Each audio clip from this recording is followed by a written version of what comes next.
Hi, my name is FaithAnn, and I'm going to share some of my story with you. So, for years, I've struggled with chronic pain, things really coming more to the surface between 3rd and 4th grade. One of the most significant things at that time was the sharp foot pain I was getting and ankle pain.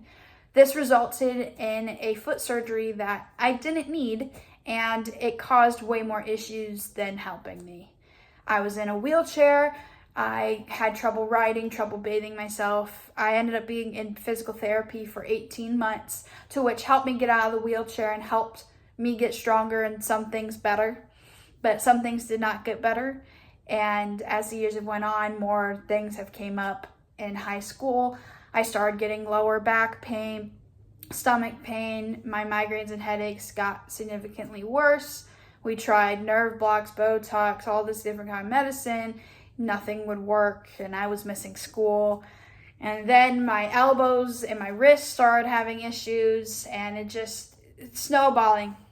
And so in 2020, my mom has me go to a neck doctor, to which took a scan of my neck and my back, and they found that I had something called Chiari malformation, which is basically where your cerebral tonsils, which are at the bottom of your brain, in different types, it can be crowding or it can be pushing more on your spine, can hinder your spinal fluid from flowing right, all these things that clearly don't sound great. So, was sent to a neurosurgeon. They did a brain MRI.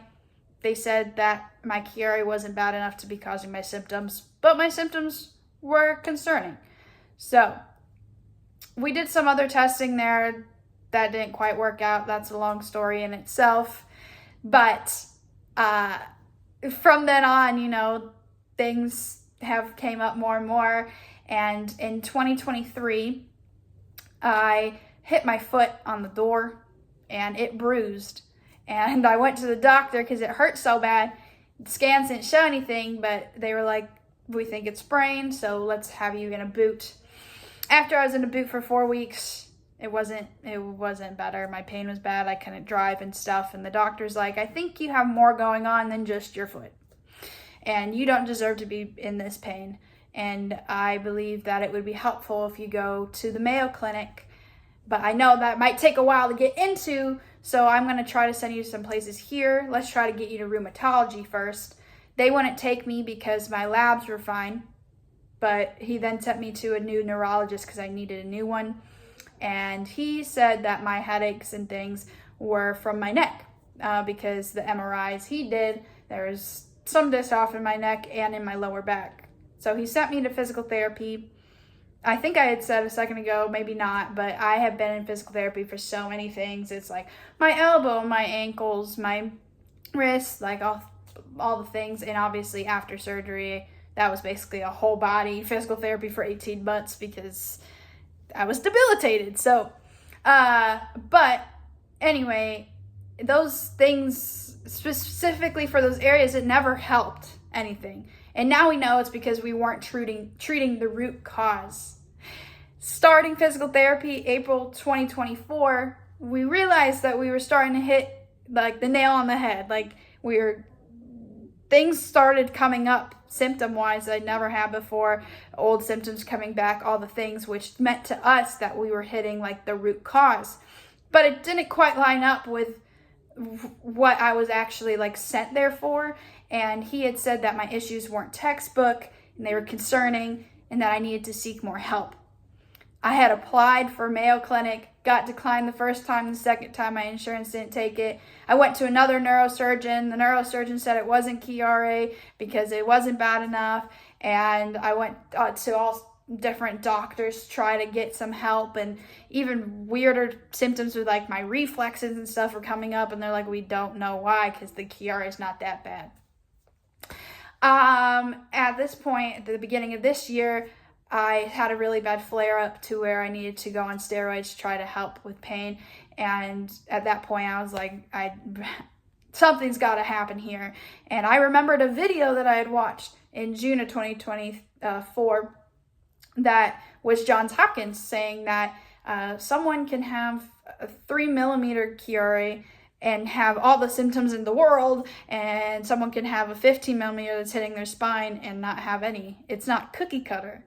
And I was like, well, if they don't think it's cookie cutter, maybe I should go there. And so I brought up the video to him, and he's like, I think you should go to Johns Hopkins. And that was like affirming to me. So I did so. I got on a telemedicine call and talked to the doctor.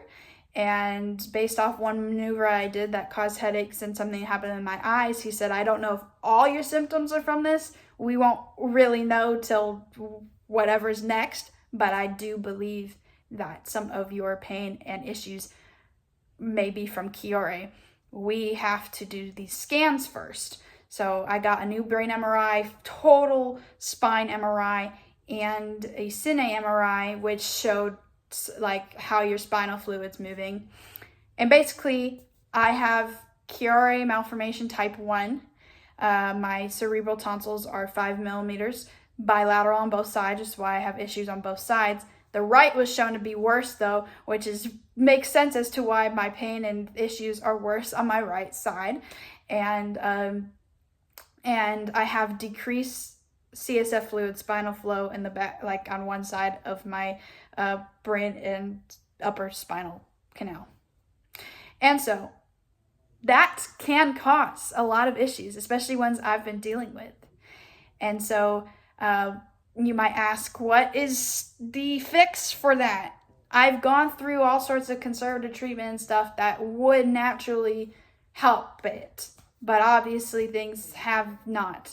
And so with that, I have decided that I will be getting decompression surgery, which is basically where you take a part of the skull out and leave space for the spinal fluid to flow and for there to not be crowding.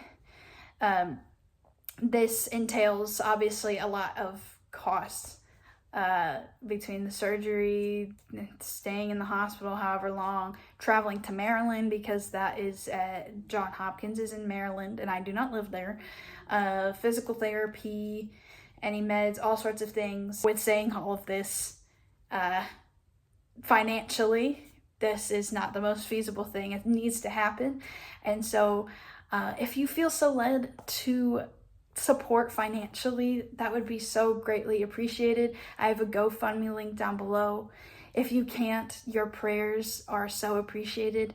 Ultimately, we're just excited to be at this point, and we know that there's such a time as this, like God's timing is everything, and we're really hopeful for this surgery. And if you feel so led to partner with me and my family and help me get the healing that I have been really hoping for, that would be amazing.